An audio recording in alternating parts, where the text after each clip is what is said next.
Welcome back mga kaibigan, good evening. Once again, I'm GG.Sphere. I'm Jay. You're watching the Pro Gaming Series 2014 Spring Season. Laban na naman sa pagitan ng Team MSI EvoGT vs. Diamond. So eto na mga kaibigan, let's see ang schedule natin for tonight. Alright, so a while ago we had the MSI EvoGT in the blue side and the Diamond team on the purple side. Now on their second game, Team Diamond will be now on the purple side while MSI EvoGT will be on the blue side. Of course, yes. MSI EvoGT has already picked up one win, giving them 1 point, getting them even higher in the position to Team Diamond. Right now they're tied with 3-7 apiece. Now if MSI both EvoGT, the teams 3-7 na sila pareho. So like what you've said kanina, if ever naman nalo ang team na MSI EvoGT for the second time, they will earn 3 points sa ating scoring system ng rank sa PGS. They will be tied with Manila Eagles for 5 and 8. Of course, that will put the Team Diamond at the bottom of the standings with, of course, Mineski.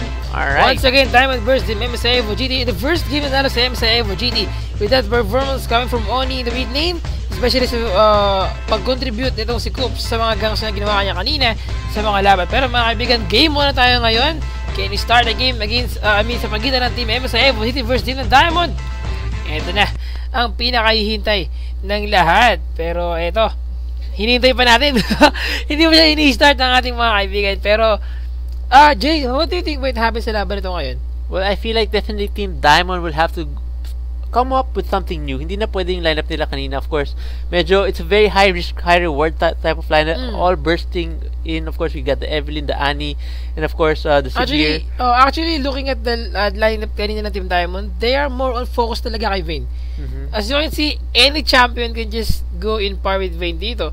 And even though Vayne is a champion na na-counter talaga nila, hindi nila namalayan yung ibang lanes dito. In the mid lane, we have Rise. Rise is a very effective champion. Yung burst damage siya against his opponent.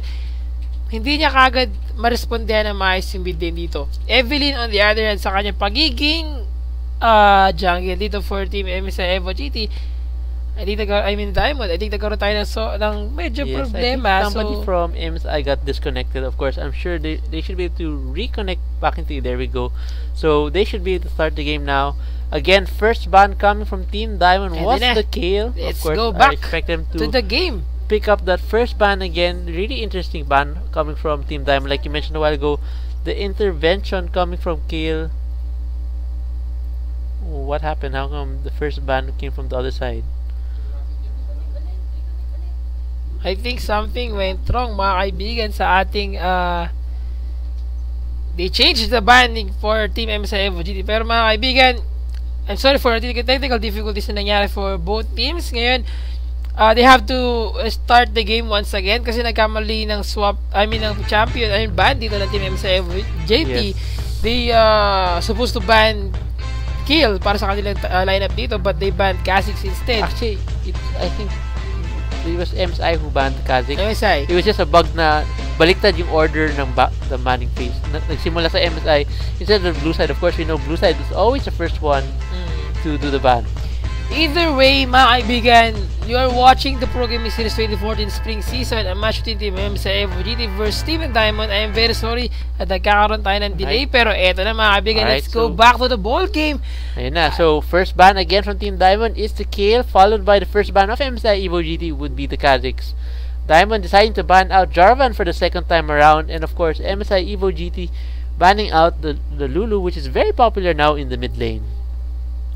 For the ban of Team MSI EvoGT, they're more on focus sa champion na pwede mabigay sa kanila ng not only yung support na kaya ibigay dito ng mga champion, but also yung pagiging assassin ni Kha'Zix we all know na kasi sa champion na sobrang dapat mong bantayan dito. And kanina ginamit to ng team yung Diamond. I mean, MSI EvoGT. Or I mean it was the team ng last week. Kahapon. It was the team ng Mineski dito having Kha'Zix for their mid lane dito for Kaigu.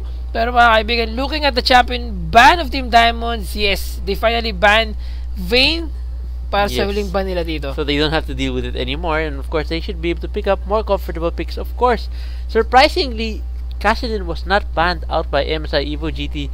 Diamond right away picking it as their first pick. Of course, looks like MSI EvoGT gonna go ahead and pick up on a Karthus or maybe even a Yasuo. Not yet decided on what they're gonna go with. Yes. But if actually they do decide to go for that Yasuo pick in the mid lane, I feel like he should have a good time against Kassadin. I'm thinking na is it a good idea to get Kassadin as your first pick, which is a champion na alam natin lahat na very risky. It's a possible na win-win situation, pero possible din na win-lose situation dito. AD, yes, he's a very effective champion, especially sa late game. But if ever na ma-counter siya ng Team MSI EvoGT dito, like getting the champion na pang-counter sa kanya in the mid lane, or mas magak siya ng magak in the mid lane dito, mahirapan sila na makabawi sa mga teamfight na mangyayari. Take note mga kaibigan, they first pick Wukong and Leona para sa team members of MSI EvoGT. So ang mangyayari dito, possible din na kumuha sila ng Yasuo since naka-open itong champion na to. That's right. So obviously, I don't think Diamond will pick up the Yasuo. Of course, Yasuo could still be played in the top lane and the jungle as well, but most popularly being placed in the mid lane since he's very effective against most of the mid laners now.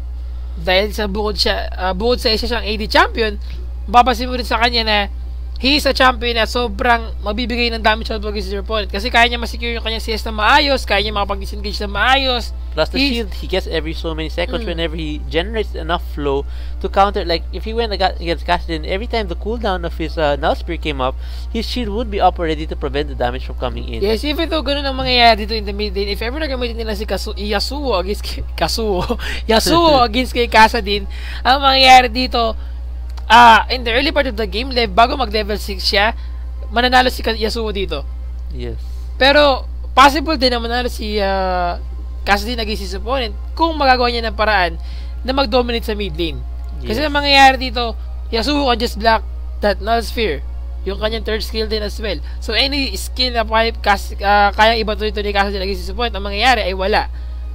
Hindi siya ganoon na magbibigay ng damage output against his opponent. So, even though mag-reflect siya doon, kaya sabayan siya dito ni Yasuo. At ang mangyayari sa kanya, yung burst damage coming from Yasuo, and especially yung gank from the team members of MSI EvoGT, ang magpapahirap sa kanilang team members dito. Looking at the lineup mga kaibigan, MSI EvoGT, pre-picking Renekton and Kennen for their possible na champions dito, like the AD carry, Jinx, at ang kanilang top lane na si Renekton. So, hindi pa rin malabo na kunin nila si Yasuo as their last pick sa laban na to. Since ang natitirang role na lang na nawawala sa kanila ay yung mid lane nila. Yes, that's right. Of course, we'll be seeing Wukong again in the jungle being very effective in the last game. And now, Renekton in the top lane. Of course, a very strong and popular pick here in the top lane. MSI EvoGT Carl deciding to pick up Graves. We haven't seen any Graves in recent games yet, but he's still a very strong champion and can be very effective with the right items, of course. Actually, dati siya isa sa pinaka-nakakatakot na AD carry dito since season 1 hanggang season 2. Because, like you said, he's like a bursty champion. He's able to combo his 2 skill shots to really burst down champions instantly. Especially against champions like Vayne who tend to dive in. He's able to easily counter them with those burst damage. Alam mo yun, Graves is a champion na kapag nag-initiate siya with the skills sa kanya ibigay sa kanyang kalaban, sobrang instant ng damage niya. But mapapansin mo, we have Jinx na merong cooldown, merong casting time, we have Caitlyn na merong casting time yung kanyang Ice in the Hole, yung mga SS skills sila na kailangan pang magkaroon, nabigyan ng time para ma-execute na maayos. Pero yes, Team Diamond now looks like they're gonna go with the Singe in the top lane. Of course, as you can see, he's already probably prepared. He's gonna use probably Ghost and Ignite for his for Singe. Of course, we'll be seeing Pantheon in the jungle. Haven't seen that many Pantheons recently. Of course, previously Rebenga used to use, or also the top laner of IPT who swapped lanes with him is now in using this champion pretty often. Alam mo, I am thinking na nag-switch ng role dito si Shura and si Sharks. Possible, at their arrangement, nasa taas si Shura, o nasa gitna si Shura, which is the top pesto na top lane dito, and yung kanilang nasa baba ay si Sharks, yung kanilang mid lane. Kami magbubunta sa mid lane, do you think? Or magkaroon sila ng parang miscommunication lang sa kanilang pestuhan dito? I think it may have been because someone got disconnected a while ago. Hindi na sila nag-rearrange. Okay, sige. Anyway, so we'll see in a while where they will be going. But, of course, there will still be some lane swaps. Kami will probably be in the top lane, I think, because he's got the Ignite and the Ghost. As you can see, they're about to swap lanes right now. Of course, we're gonna see Leona as the support, and of course Graves for the bottom lane for MSI EvoGT. Top lane, of course, will still be Renekton. The jungler, which was very effective in the last lane, will be Koops on the Wukong, and of course Oni deciding to pick up Ahri again. So early DFG Ahri, definitely very powerful. I expect to see that happen in this game again. Like I said, si Sharks nga will be the mid laner still. He'll be using Kassadin. The top lane will be Kami on the Singe, and of course the bottom lane Mint and Shuraka will be Lucian and Fiddlesticks, and in the jungle will be seeing the Pantheon. In the bottom lane, Lucian, Fiddlesticks versus dito kay Graves and Leona. Do you think Graves and Leona can win the bottom lane dito against these two champions? We all know na Diamond, we all know na Lucian is a champion na sobrang effective, especially sa kanyang performance being an AD carry champion dito. At ang kailangan niya lang gawin ay bukod sa kumuha ng kanyang CS, yung kanyang double attack, every time na gumagamit siya ng skills, ay nagbibigay sa kanya lang ng advantage, lalo-lalo na kapag nagpagsabay sila against their opponent. And the support champion, once again, ay si Fiddlesticks sa laban na to. Actually, looking at the line of Diamond, I'm not really happy with their picks. Picking up the Pantheon and the Singe, they have to dive into a composition that has a lot of disengage from their side. They've got Wukong, they've got Leona, they even got Ahri who can charm whoever comes close. So I don't know how Singe will be able to penetrate through the front line and the mid line of MSI EvoGT to get to Ahri and Graves here in this game. I'm thinking na ang plano ngayon ng Team MSI, Diamond dito ay mag-sustain lamang na kanilang laning phase at patagalin ang laban as much as possible. Kasi hindi nila kaya labanan to ng maaga. Yes. Hindi nila kaya labanan sila, even though mag-level 6 sila lahat, hindi sila makakapalag. That's right. Kassadin and Singe are both very late game champions, and of course, sometimes if Singe is able to get ahead of the early games, he should be able to do well. But of course, looking at the lineup of MSI EvoGT, they have strong laners, so it won't be very easy for the Diamond Kami on the Singe to be able to take advantage of that. Pero alam mo, when it comes to the crowd control, napakalaki ng chance of Team Diamond na manalo sa laban na to. They have the Rift Walk, if ever na gumamit ng Grand Skyfall itong si Pantheon. Especially yung Crowstorm coming from Fiddlesticks dito. The damage shuttle from their champion. At kayang i-shove dito ni Singe yung kanilang kalaban. Ang mangyayari dito, even though yung mga champion like Graves ay magkaroon ng chance to free hit their opponent, ang mangyayari dito, huhulihin siya ni Singe. But on the other hand, we have Ahri dito, a champion na sobrang sakit when it comes to the burst damage. Once na makatama siya ng charm, para binibilangan na yung buhay mo dito. That's right. Binibilangan na yung oras kung gaano ka magtatagal sa Summoner's Rift. At ang mangyayari dito, kapag nakapuntas kagad sila ng isang champion, sunod-sunod na to for the team members of MSI, Diamond. So, ang kailangan nila i-secure dito, even though kaso din sa champion na mayroon pang disengage like yung kanyang Rift Walk, kapag tinamaan siya ng charm dito, maakit siya ni Ahri at ang mangyayari, mabubura kagad siya sa mapa. That's right. So while we're waiting, why don't we go ahead and take a look at the runes and masteries of Singe, since it's been a while since we've seen Singe in competitive play. I wonder if he's still gonna go for the defensive masteries or the utility masteries. Of course, as we all know, every Singe player goes for the movement speed quints. As you can see here, he's picked up those movement speeds. He decided to go for the hybrid penetration marks here. And of course, magic armor, and of course, some ability power in his blue. So ito na mga kaibigan, for armor penetration, it's kind of unusual na makita natin dito na may armor penetration ng isang Singe na top lane. Usually yung kanyang skills dito, pure magic penetration. Pure magic. Because most of his damage will be coming from... Pero, well, still, let's see how he will play the top lane dito mga kaibigan. Movement speed, typical na kanyang roots dito. Armor 13, magic penetration 5.5, at ang ability power at level 18. So this kind of scaling AP. Yes, take a look at his masteries. If you decide to go for the defensive or the utility, it looks like he decided to go for the defensive masteries in this game, as you can see. Also picking up a few more ability power in the offensive tree, and of course 21 defense. Alright, so we're about to start our game. Take note mga kaibigan, I think yung skills dito ni Singe ay channeling. Which skill? Yung kanyang poison struck.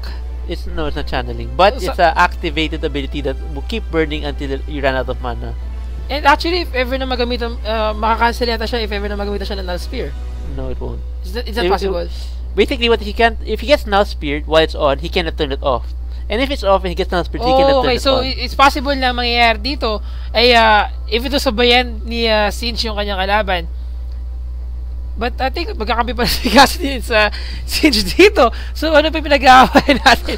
Anyway, for the lineup of Team Diamonds dito, we have Sinch, we have Lucian, Fiddlesticks, Pantheon, and Cassidy. On the other hand, for Team Diamond dito, we have Ari, Wukong, Renekton, Graves, and Leona. And I'm thinking, oh yes, I think yung Cyclone dito ni Wukong ay possible na makancel ng Sphere. That I'm not sure.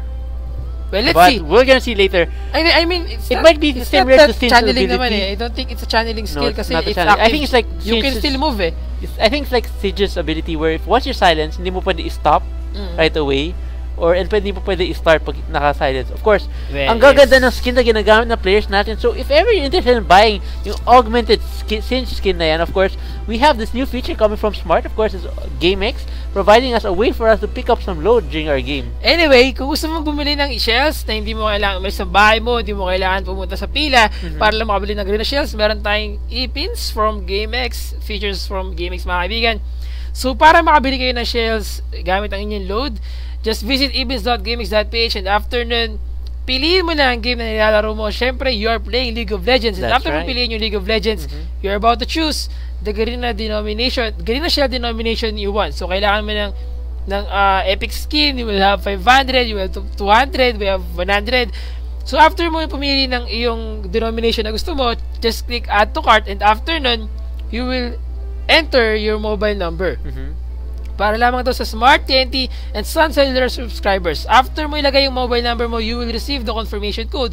Send it to 3161 and after mo send to 3161, you will receive the e-pin. That's right. Alright, so game on na tayo. Thank you again, Smart, for the wonderful feature from GameX, of course. And, GG.Sphere, di ba smart ka? Baka pwede mo ko sendan ng skins dyan using your e-pins from GameX. Huwag ka mag-alala, mamaya papasahan kita ng load. Pero eto na mga kaibigan, game muna tayo ngayon, MSI EvoGT vs Team ng Diamond, second game for tonight, Pro Gaming Series 2014 Spring Season. And if ever na magkasalubong sila dito, MSI EvoGT for the second time, aiming for the early invade. Diamond Sharks mga kaibigan, taking so much damage with that bullets from Carl dito. At grabe, halos kalahati ng kanyang buhay ang nawala kagad doon. Medyo nagulat sila, no? Harap-harapan na, hindi na pala napansin. Magkalaban sila. Of course, Carl taking advantage of that, bursting out his spells and some basic damage, of course, and was able to lower the life of Katin nga down to half-life. As you can see, Carl being very aggressive here. Pantheon trying to keep them away. Keep them members of MSI away from their side of the jungle. Of course, MSI able to again invade the red buff of Diamond.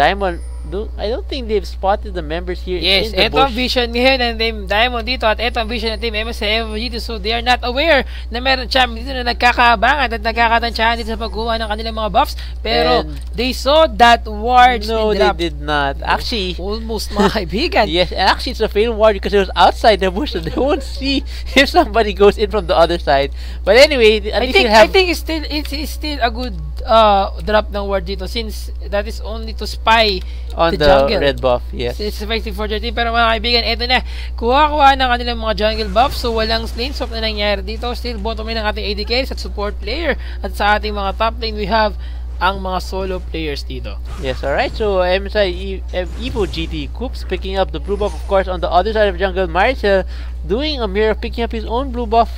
Diamond team, of course, being ahead in the lane right now. Probably might hit level 2 ahead of Carl and Edge. Alright, so Sharks will definitely have a hard level laning phase at the early part, of course, since Ari can definitely be a bit more aggressive in the early lanes, and Kassadin, although he's a very strong champion in the late game, he needs to survive the laning phase. And if, as we saw a while ago, MSI EvoGT Coops being very aggressive will definitely give Diamond Sharks a very hard time here in the laning phase. So, anong nangyari in the bottom lane? Looking at the lineup of Team MSI EvoGT versus Diamond, ang ginagawa nila dito, kahit hindi pa sila level 2, sobrang nagiging aggressive na sila, knowing na they have the advantage since hindi pa sila level 2 eh. Pero once na nag-level 2 na both the teams dito in the bottom lane, Carl and Edge can just go in par against your opponent since meron silang stun. Ayan ang sinasabi ko, Sonic Blade and use of his stun, mga kaibigan. Shuraka is about to go down dito. He stays so much damage. You have to use his fear para magkaroon ng chance in the bottom lane to disengage. And yes, with that fear for his opponent dito, nakaligtas sila sa possible na mangyari in the bottom lane. Yes, and Kami on the top lane a while ago with exchanging blows again with the Renekton. I feel like I expect him to do his toss on the Renekton towards his tower if he can time it properly. Of course, MSI EvoGT he should be very careful not to allow that to happen, or else he'll take a few tower hits. And of course, at this level of the game, where they're still only level 2 and 3, medyo masakit-sakit pa yung tower at this point of the game. Alright, so we have a slight pause in the game right now. We do apologize for this inconvenience. Probably one of the players may have some connection problems or need to adjust their settings. We'll just give them a few seconds for them to correct this issue, and we should be able to resume our game right away. Looking at the lineup for the mid lane, Ari versus Kassadin. Kassadin is champion na anti-AP champion. So, yan yung champion na kaya niya labanan dito. Especially kapag AP siya, kaya niya sabayan. Pero looking at the CS, laki ng lamang dito ni Oni against Kassadin. Well, he is a melee champion, and Oni is a champion na merong range dito. Also can just give a poke damage against his opponent. Pero napagod ng paggamit ng kanyang spear doon just to poke down a champion in the mid lane. And I think in the bottom lane, nahihirapan sila makipagsabayan against their opponent. Mga kaibigan, nagak in the mid lane dito. He was charmed by Oni in the mid lane, and Gabi burn pa niya dito yung flash niya to escape. And a stun guy from Barisel dito, not giving Oni to use chance to use his flash out sa mga pangyayari ngayon. So kita-kita yung performance dito. Sinabayan niya talaga ng mabuti yung paggamit ng kanyang flash and stun. Mga kaibigan, yes! Another pick up of a kill from Team MSI EvoGT. It's a 1-1 score na. But first blood came to Team ng Diamond. That's right. So good job coming from MSI responding to that first blood of Team Diamond. Of course, Diamond Marcel having no more flash after burning it on the chase for Oni, of course, but I think that was still worth it since, like we mentioned a while ago, Sharks had a really bad game a while ago, and he definitely could use all the help he can get at this part of the game. Yes, mga kaibigan, in the top lane, almost enough para dito kay Kami na makuha ang buhay ni Shishi, but with the blue and red buff, ang laki ng advantage siya, mga kaibigan. Zenith Blade from Edge in the bottom lane, trying to get the life of Shuraka dito. He takes so much damage. He was ignited, mga kaibigan. Diamond mid still free sa laban na ito. Pantheon trying to get the bottom lane, but he have to disengage since alam niya medyo na-late na siya. Coops gang in the top lane dito, getting the life of Kami, but Kami was aware na meron champion doon na nagabang sa bush na yun. Yes, spotted from his ward that he put in earlier. I think you can see Pantheon, Kassadin trying to gank here the bottom lane, using the slow on Carl. Carl using the flash. Of course, an ignite coming down. We'll see if Shark will be able to flashing in. Barrier coming here. It looks like a counter pickup kill coming from Edge. It's, I think, a very bad idea for Sharks to use his flash in just to kill that champion. A little bit greedy of him to go in there, of course, not realizing that Carl still had his barrier up at that time, and because of that, also not being in range to follow up with his skills, and because of that, Edge was able to pick up the counter kill. It's kind of unusual na makita natin si Kassadin na nagagang ito, even though hindi pa siya level 6 without his 3-folk, he's not very much effective. And kahit na muntik na silang mapatay yung bottom lane kanina, medyo hindi siya ganun na naging in favor of their team. Nakuha yung buhay niya, also nakapag-farm pa dito si Graves sa bottom lane. Looking at the CS, mga kaibigan, advantage para kay Mint dito, dominating the bottom lane with that Fiddlesticks as his support champion. Pero mga kaibigan, eto na, nagkaroon tayo ng post-game, and I'm thinking na meron na naman tayong difficulties in internet connection ng ating mga players, pero 1-2 ang ating score. Ang ating goal difference ay 400 in favor of team ng MSI EvoGT. 1-2 ang ating score. So, I am thinking na itong 400 score na to ay napunta sa mga kill na nakuha ng team MSI EvoGT. Even though nakuha ng team CM Storm dito or actually, ng Diamonds, that's because of the misplay coming from Diamond Shark, going aggressive, and of course Leona picking up the kill and the assist coming from Carl, allowing them to win that. As you can see, Carl has already burned out all his spots right now. He's even used his flask already. He still has a lot of mana, but not much HP. As you can see, Shishi doing a really good job. He's already level 6. I feel like Kami may have to go back to base to pick up a few more pots and hopefully a few items as well. Actually, when you're playing Kassadin in the mid lane, you will just use your Null Spear over and over again. Ganun lang naman yung strategy dito ni Kassadin. And then once na makita mo yung buhay ng kayong kalaban ng konti na lamang, mga kaibigan, hindi pa siya level 6 dito, he was ignited. Hinawit na ngayon ni Oni ang kanyang S, mga kaibigan, and that pick up another kill in the mid lane dito. Give them the advantage once again. It's a 1-1 score for MSI EvoGT Oni in the mid lane. Yes, and actually if you saw a while ago, since he used his flash a while ago, and he got caught by the charm of Ahri, he had no way of escaping Ahri without the flash. And since Ahri was already level 6, making a good call of going very aggressive on the Kassadin before he hits level 6. Gaya ng sinabi natin dito, once na tumama yung kanyang charm, parang nabibilangan ka na ng oras sa yung Summoner's Rift. But looking at the CS, mga kaibigan, 45-47, nakahabol lang si Graves dito dahil umuwi si Lucian kanina, or itong si Min, to refill his item. Item-wise, they both have the Doran's Bleed, they have the Vampiric Scepter and the Boot as well. And the only advantage na meron siya dito ay meron siyang mana pots na kaya mag-sustain ng kanyang mana in the bottom lane. Ay, disappointed. Pero in the top lane, tuloy-tuloy pa rin laban dito. Pantay na pantay ang kanilang score. But with that, Crystalline Flash for Kami dito, alam mo, since lumabas yung Crystalline Flash na to, sobrang naging effective yung dati dahil 5 yung stacks niya eh. Pero ngayon, only 3 na lang yung kanyang stacks dito. And, napakalaking bagay pa rin. Kasi every time na umuwi ka ng bahay, umuwi ka ng base, may refill yung nawawalang stock dito for your Crystalline Flash. Yes, at actually, yun ang advantage mo dito. Na-nerf din yung amount na nahihinihil niya. It used to be a lot larger. And you can still actually have a large heal from your mana and health with the mastery on the utility tree. But of course, like we mentioned a while ago, tinignan na natin yung rules and masteries ni Diamond and Kami, and he decided to go for offensive and defensive masteries instead. Alright, so Diamond Kami doing not so bad on his CS. Of course, he's behind by about close to 10 CS over the Renekton, but pretty passive laning. Of course, Renekton is able to pick up a kill on the Pantheon after Pantheon pick up the kill on R in the mid lane. So MSI EvoGT doing some good rotation so far in the early parts of the game. Hopefully, Diamond will be able to respond later on and pick up a few kills for themselves as well.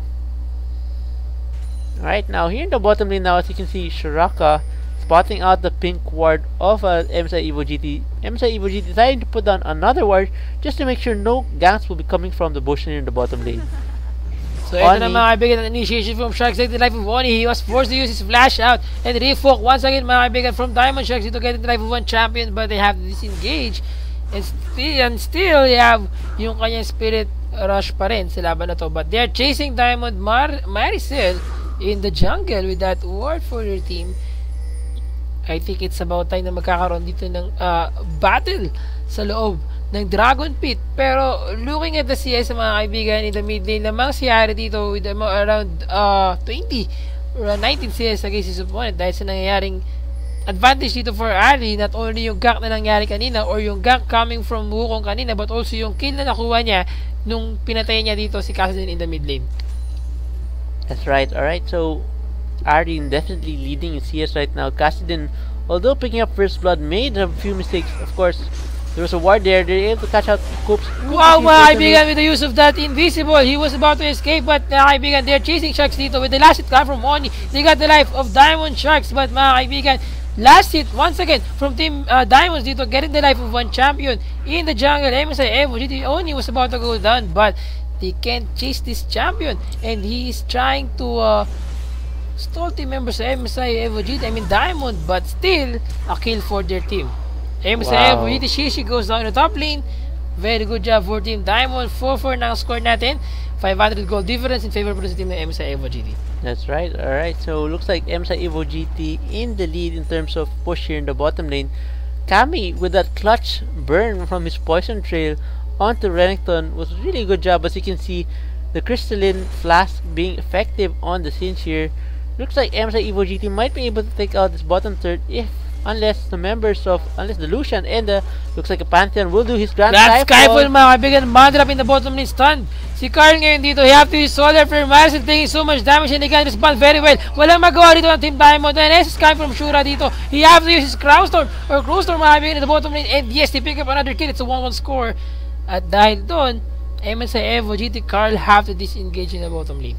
Yes, like I mentioned earlier, much earlier before the game even started, I feel like Diamond's lineup is a little bit risky, especially now that they saw already MSI EvoGT pick up the Leona and the Wukong before they picked up that Pantheon. So it's kind of surprising, like you saw, Pantheon, although he's able to do his combo onto Graves with the follow-up stun coming from Leona, got easily bursted down by the Graves, and I expect it to happen over and over again unless they do something different in the next team fights. So mga kaibigan, looking at the top lane, hindi ganun na ahead ang characters ng member na top lane dito. And gaya na nangyari kanina, itong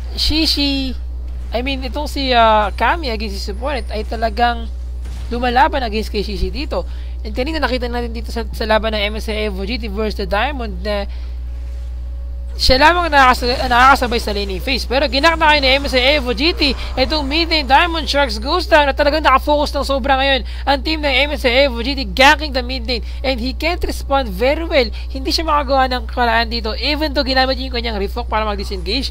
It wasn't enough para makatakas sa kamandag ni Wukong at ni Ali in the mid lane. That's right. So as you can see again, Oni and Koops having very good synergy here in the mid lane, right? As you can see, Koops always coming here to help Oni out, making sure that he gets ahead of his opponents in the lane. As you can see, Kassadin, of course, picking up first blood, has now died 4 times in a row, and because of this, Oni is gonna have a really good game here if he continues picking up kills on the Sharks. Alright, so Edge here defending the bottom third. Kami also having a good time here in the top lane. Shishi unable to kill Kami at this point in time. As you can see, Kami just bullying Shishi back into his lane under his third. And so far, I think in MSI's team, both Oni and Carl are doing a really good job. And here in the top lane, Shishi is having a slight difficulty dueling here with Kami, and is just allowing Kami to farm easily without any counterplay. Alam mo, when it comes to the laning phase against kay Diamond, kay Kami dito in the top lane, having Singe, we all know na Singe is a champion na hindi mo pwedeng sabayan sa farming. Like, he is like a champion na katulad ni Nasus, champion like si Shyvana, hindi mo pwedeng sabayan sa laning phase. Ang kailangan mong gawin dito para manalo against your opponent sa top lane when it comes to going against a Singe champion, ang kailangan mong gawin dito ay maging aggressive na sobra. Just focus on harassing your opponent, and as much as possible, don't give him the chance to get the CS yung kailangan niya. Yes, that's right. Alright, so Carl picking up a lot of CS there. So you can see Shishi deciding to come a little bit closer, but just to pick up a few more CS. I don't think anything will be happening here. As you can see, Kami deciding to go aggressive there. Looks like he's gonna try to toss him over, but Shishi with the Mercury threat already, able to outrun Singe at this point of the game. So mga kaibigan, looking at the score, 5-6 ang ating score dito. Hindi ganoon kalaki yung goal difference natin, noting na wala pang team na nakakuha ng first dragon of this match. And it's kind of unusual na ganito yung mangyayari sa laban natin, dahil usually napakaaga na makuha yung ating mga dragon. Pero mga kaibigan, nagkaka-time in the bottom lane from team MSI EvoGT dito to champion of team Diamond in the bottom lane, still farming, and they are trying to get the first dragon of this match. 4 vs 4 laban mga kaibigan versus team MSI EvoGT versus team ng Diamond. They're waiting and trying to get the chance to get the life of Sharks dito in the mid lane. And eto na, I think it's about time for team MSI EvoGT to get the first turret in the mid lane dito. Yes, alright, so only here in the top lane, Kami and Shishi still at it. As you can see, very passive laning. It's like they have their own world up there in the top lane, and Sharks and Mint and Marcel all here rotating to mid lane, really stopping the movements of MSI EvoGT. They want to go and get this dragon like you mentioned, but they're unable to do anything about it since the members of Diamond are waiting patiently for them to make a positional move. So far ngayon, we have the 125 CS over 124 CS dito kay MSI EvoGT, Shishi and Diamond Kami in the top lane. And yes, pantay sila ng labanan dito, but mga kaibigan, MSI EvoGT attempting to get the first dragon of this match mga kaibigan. They're about to get this dragon! Almost enough for Diamond Sharks to get that dragon to steal. But mga kaibigan, you can't beat Asmite over a skill dito, since Asmite is a true damage, and also mas malaki yung damage output ito. Yes. Against your skill. So still a good attempt or a good chance for good attempt for Sharks dito to get that dragon. Very risky though, but good yes. thing he was able to get out of that before getting picked up by the members of MSI EvoGT. Ang mahirap pa doon na burn niya yung kanyang flash na if ever na hindi niya sana kinuha or hindi niya sana in-attempt, hindi niya sana masayang dito. But still mga kaibigan, 5-6 ang ating score. Hindi ganun na maraming nangyayaring labanan dito. At hanggat maaari, Diamonds are trying to stay in the laning phase sa laban. Hindi nila pinipilit na magkaroon ng mga teamfight kagad. Hindi nila ginagawa ng paraan na makuha kagad yung mga first tier turret. Pero syempre, since top lane ay isa sa mga lane na dapat talagang makakuha kagad ng mga first tier turret para makapag-contribute sa ibang laning phase, ito yung ginagawa ni Kami. Yes. Alright, so looks like an engage coming from MSI EvoGT Edge. Counter engage from Shuraka Pants and Grand Skyfall. Very good job for Shuraka doing that Grow Storm against his opponent mga kaibigan, but almost enough for Maricel para magamit ang kanyang Grand Skyfall. Pero wala siyang champion na tinamahan dito. 3 champion from Team MSI EvoGT chasing sa top lane si Kami dito. Kaso din still, naghahabol pa lamang sa mga pangyayari, but they got the life of 1 champion in the bottom lane dito.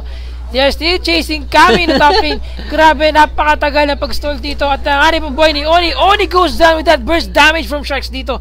And yes, they succeed in that gank from team ng Diamonds. Kami doing a really good job of pulling 3 members of Team Diamond there in the top lane and surviving all the damage. As you can see, he's already completed his Rod of Ages and has already picked up a Giant's Belt and another Abyssal Sept.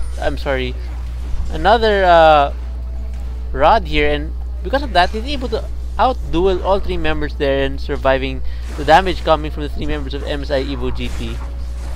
I'm thinking na kukunin na item ni Graves ngayon since meron siyang dalawang item for the attack speed. Ay, Blade of the Ruin King. Much possible, pero there's still a chance na kumuha siya na Phantom Dancer. Pero mga the top lane Sharks chasing Shishi dito. They have this Tyson dice. And yes, he succeeded from escaping in the top lane dito against 2 champions. Alright, so we have another slight pause. Just hold on a second as we wait for the players to fix whatever connection issues they may be receiving at the moment. So far, the game has been pretty passive except for that last minute where we saw an explosive engage on the top lane and the bottom lane. Of course, Team Diamond actually finally coming on top of that since the start of the game. Of course, aside from the first blood they pick up, they lost a few kills. They gave up a few early kills to MSI EvoGT uncontested and also was able to pick up the dragon for MSI EvoGT. Diamond, of course, right now with a slight gold advantage because of the CS and the tower push that they were able to do in the bottom lane, including the kill advantage they have so far in the game. Of course, the gold difference is only about 600, not much to really, not a big lead as of the moment, not really anything that could change the flow of the game. Of course, since getting really tanky, I'm really surprised he's doing pretty well. Like I said, Coops really does well with Oni, but he hasn't been paying much attention to Shishi in the top lane. So it'll be interesting to see how the rest of the team fights will pan out later on in the game. Actually, I was looking at the comments kanina. You don't want to chase a Singe champion talaga. Kasi we all know na champion na tulad si Singe ay magbibigay sa'yo ng damage output even though nag-chase ka lamang. And kahit na pilitin mo na mahabol siya, nung time na maabot mo na siya, magugulat ka na lang yung buhay mo, ubus na pala. So ito ang mangyayari sa kanila sa mga team fight nito. If ever na gagawin dito ni Kami, ay habulin lamang si Graves sa mga team fight. So yun na naman talaga most probably ang gagawin niya. I-chase itong champion na kaya mag-carry ng Team MSI EvoGT. At kapag nangyari yun, hindi makagawa ng paraan si Carl para magkaroon ng free hit against their opponent. So sa mga team fight na mangyayari, mahihirapan siyang i-secure yung kanyang objective. He can just be bursted down against their opponent. I mean, we have Castin here. We also have a champion like Pantheon na possible na tumalon kagad sa kanya kapag nagkaroon ng team fight. And we still have Fate 6, yung kanyang Terrify dito sa kanyang kalaban. So, ang mangyayari, with that silence or yung Terrify na mangyayari dito, yung fear niya sa kanyang kalaban dito, magbibigay sa kanila ng advantage sa mga team fight na mangyayari. But, still, hindi pa natin ganoon nakikita na nag-utilize ang team fight from Team MSI EvoGT. We have Wukong dito na hindi pa gaanong nakikita ng potential sa kanilang mga ganks na nangyayari or sa mga team fight talaga na nangyayari. If ever na magkaroon ng 5v5 team fight dito, doon natin malalaman kung sino talaga yung mag-dominate sa laban na to. Yes, MSI alright. So we're back into the game right now. The pause has been undone, of course, and as you can see, Kami is continuing to push the top lane without any problems. MSI EvoGT Carl was able to pick up the third already here in the bottom lane with the help of 2 other members. like you were talking or saying a while ago, MSI EvoGT seems to have the superior team fighting ability, but Team Diamond has the superior engagement ability against MSI. So we really expect Team Diamond to be the ones to initiate or start these team fights, or else they may lose the team fight if it gets too late into the game. Tinamaan ang charm mga kaibigan. Si Maris dito yung nabili tinamaan ang dito si Edgy. Si Shuraka. And I think it's a miscommunication for their team. Kung medyo hindi umabot doon ng konting segundo lamang isang champion, maabot siya sana ang isang team members mga kaibigan. A grand skyfall mo Maris dito to get the life of Oni. But he didn't make it in time with that flash out. He turned last hit mga kaibigan. A charm attempt from Ari or Oni in that team fight. But Shark still taking so much damage dito. He have to use his revoke. Kami with that Poison Trail. I think it's a 2-for-1 exchange in favor of team na MSI. Ang Diamond sa laban na yun. Yes, Oni wanting to chase down the Finch, but realizing himself was just way too low to chase him down. Chishi stunning out Shuraka, trying to escape here from the damage of mid, followed by Shark, and yes, a nice another pick up of Akiri in the mid lane. Very good job for team Diamond dito. Stalling Renekton or Shishi. Hindi siya with that baits coming from their team. Nalito siya kung anong gagawin niya. Hindi niya alam kung magpipilit siya or magbabak na siya. Pero solar flare attempt from team members of MSI EvoGT sa walang tao. Yes, I think he thought that maybe somebody was at that point. It's possible na may nagre-record doon. Pero well. Alright, so it looks like MSI EvoGT will be able to pick up the middle third of Team Diamond. Carl, of course, again being very aggressive, putting down his slow onto the three members of MSI EvoGT. Oops, and a pick up by has mid, been tossed Shark. by Kami dito. And Kami is doing a pretty good job sa laban nila against team members of MSI EvoGT, looking at his champion. At sa kanyang item dito, Wrath of the Ages and Rylai's. So this most probably yung kanyang core item na kailangan niya para manalo sa laban na to. And for the next few items, it is only an item na magbibigay pa sa kanya lalo ng tulong or contribution sa mga teamfight na mangyayari. That's right. Alright, so it looks like Kami is gonna frontline this here. As you can see, members of Diamond is bullying out MSI back. A charm coming out from Oni here.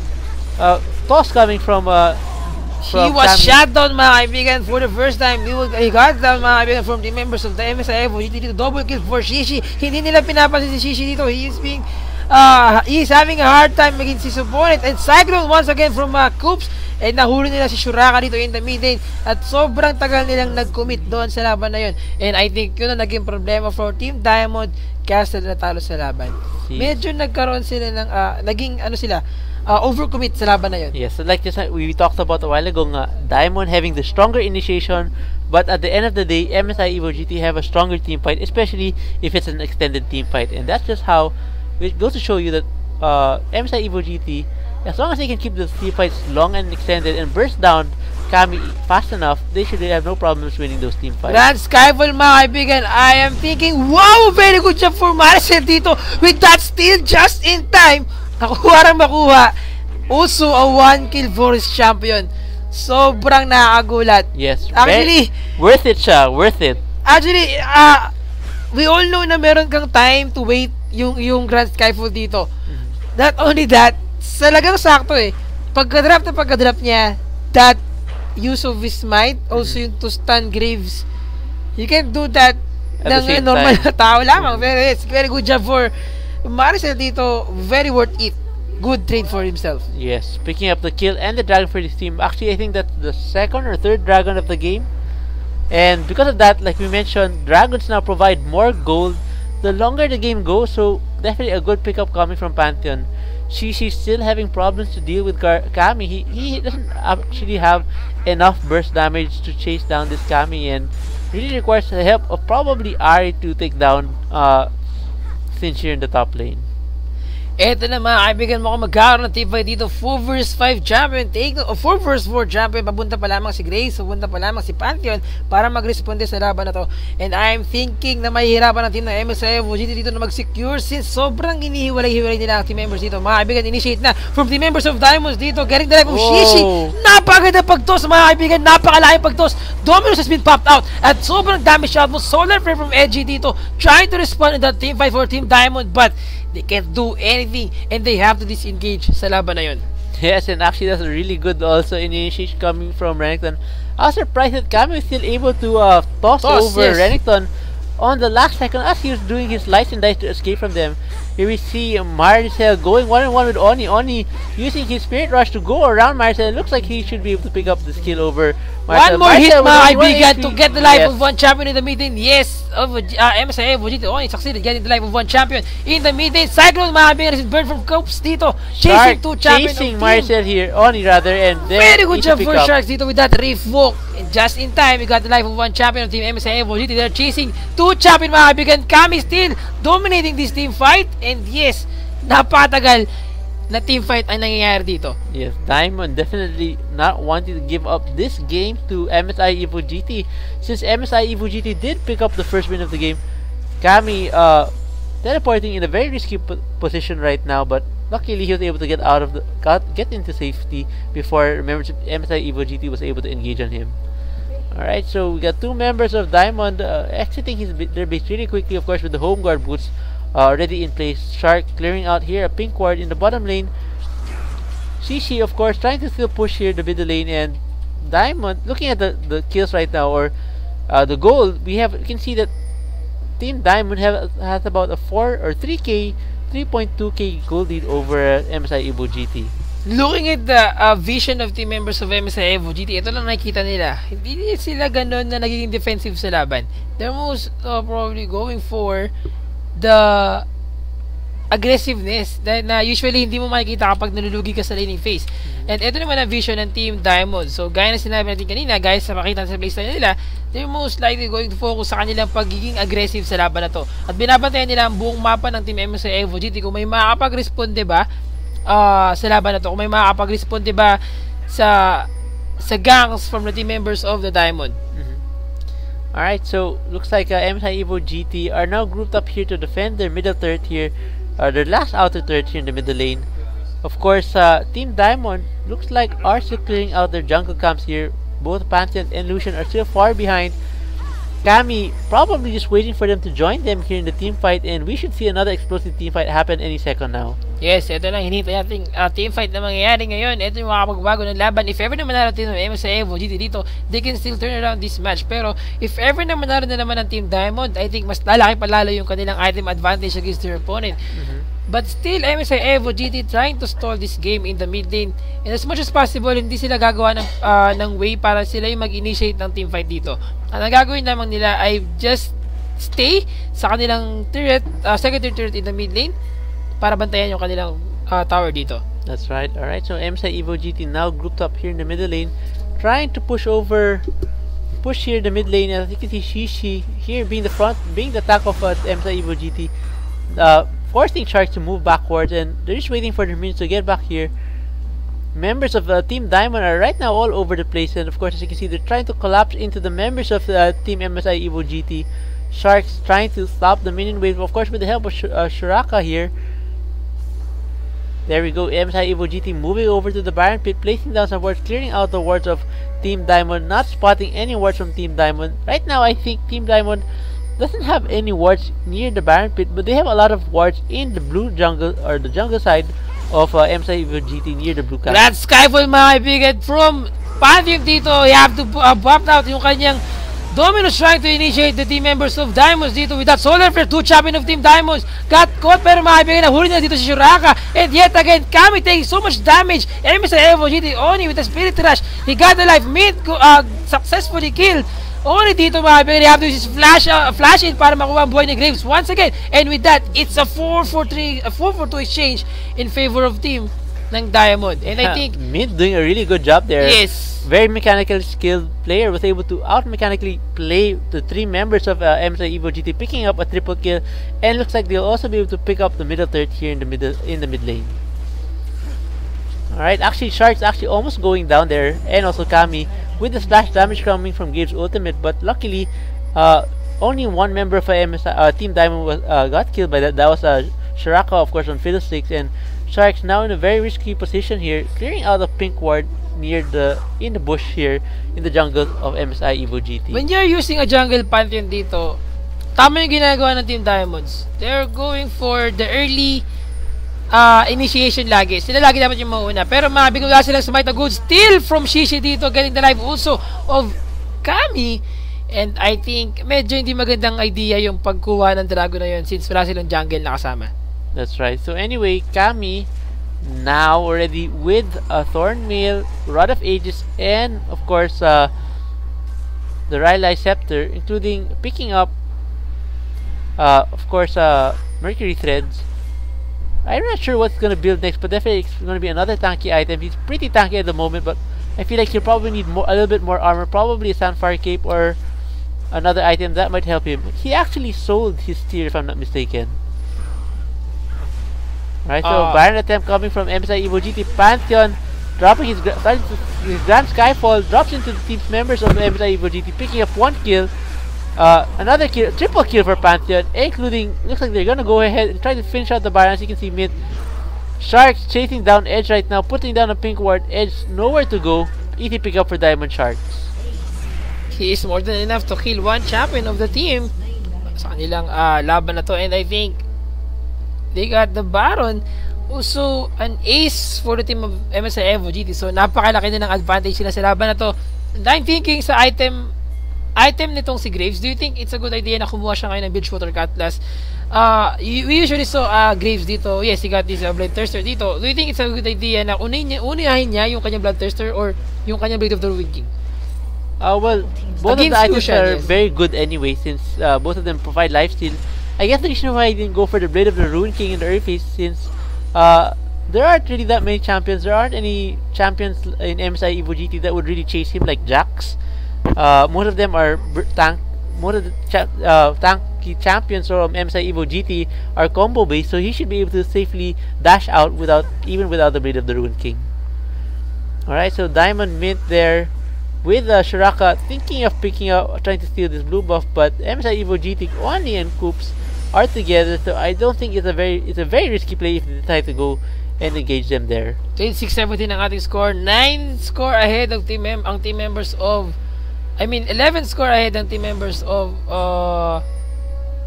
team dito. 9, sorry, from the team members of Diamonds. And looking at the score, nakikita natin dito na napakalaking difference. And the gold advantage as well, almost 9k for their team, in favor pa rin sa team members of Diamonds dito. Shark so far doing a very good job sa kanyang mid laning ngayon. Yes.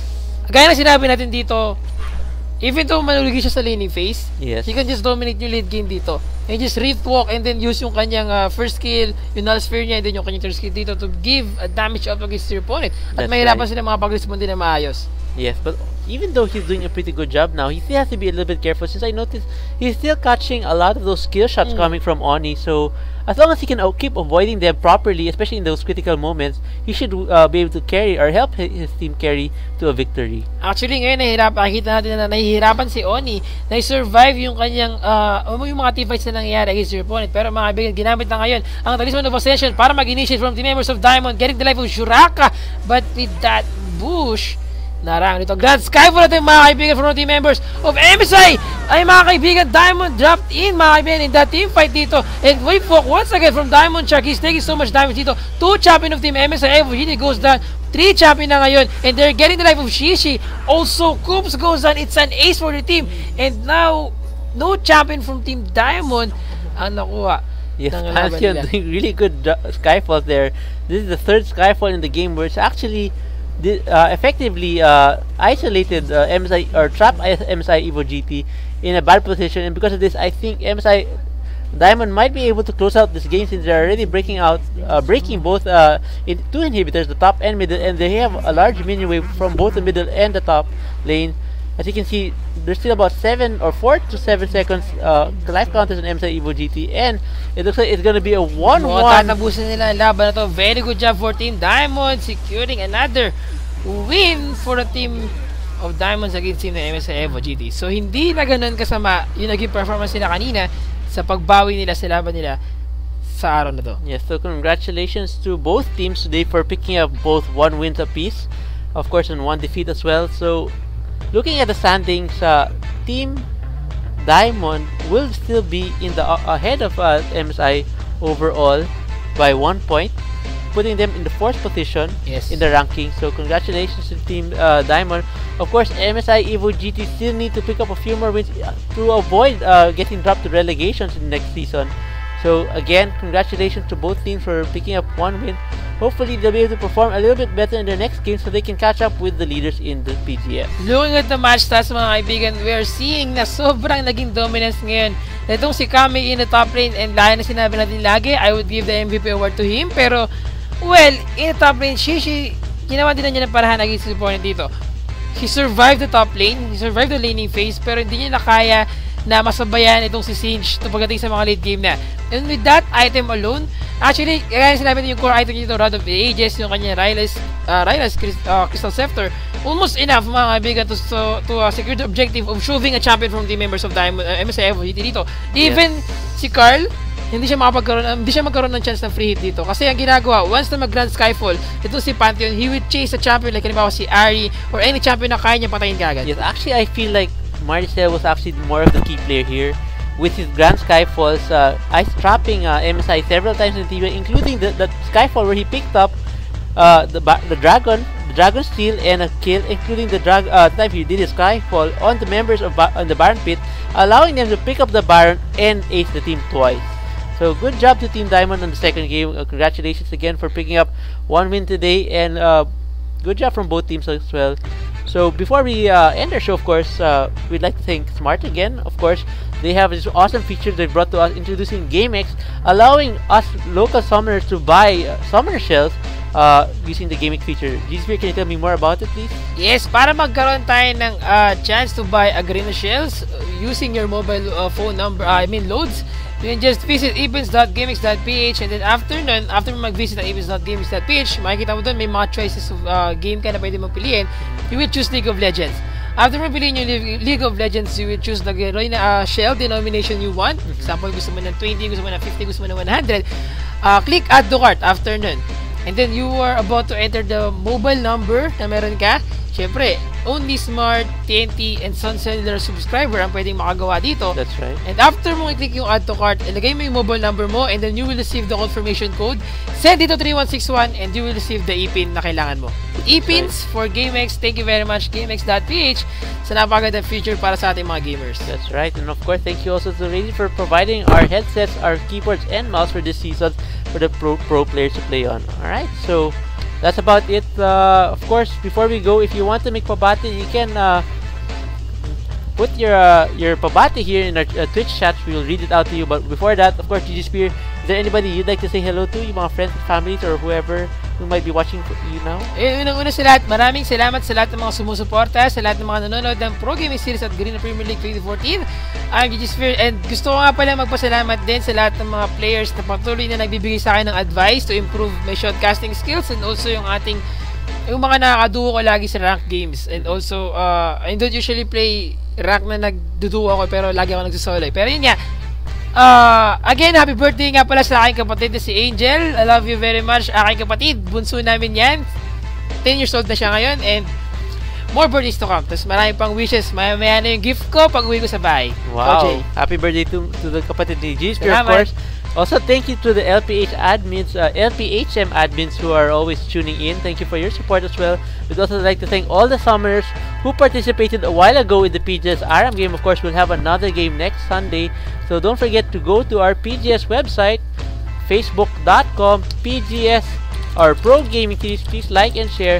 And tell your friends also to do the same as well so that they will be more aware about our Pro Gaming Series. Of course, if you want to join our PGS Sunday Aram, go to this webpage. We'll post it probably on Wednesday so you can get the details on how you can join our next Sunday Aram. Alright, so again, alright, so yun na, yung mga nagpapabati, we can see here, Junix, nagpapabati kay K-Pat, hello, kay Owen Almighty, pabati po ulit kay Ray CV Divis po. Alright. Pabati din daw kay Dalia Biz. Pabati nitong si Ikas Nova. Also, gusto rin niya batiin ay lahat ng mga summoners dito. Kay pabati ko na pala yan. Kay Eldrin from Baguio sa Team Shadow Militia. I'm Kage, good evening sa inyo mga kaibigan, teammates ko yan. Also kay Enigma at sa WIP Caps. Also, kay Kami daw, congratulations from Ryu. Pabati daw kay Resi Divis, sabi ko na kanina, kay Bio Krishna 101. Sige, sure, duo tayo minsan kapag may time tayo. Also kay Julian Cholo. Yes, si Joms nagpapabati kay Jazz. Hello Jazz, thank you for watching. Hello din kay nagpapabati din si Marvin kay Jeho at MJ. Hello din kay Pat. Sabi ko na yan. Of course, Gerard din nagpapabati sa kuya niya from Denmark. And of course, si Ikas Nova nagpapabati sa girlfriend niya dahil beast. And ayun lang, maraming salamat sa lahat ng mga nanood ngayong gabing to, nakikulitan kanina. And thank you very much for watching the Pro Gaming Series 2014. I'm GG.Sphere. And I'm Jay. Kita-kits tayo ulit next week. Same time slot, 5 to 7 p.m. Kita-kits tayo ulit for next week. Again, good evening and have a happy weekend.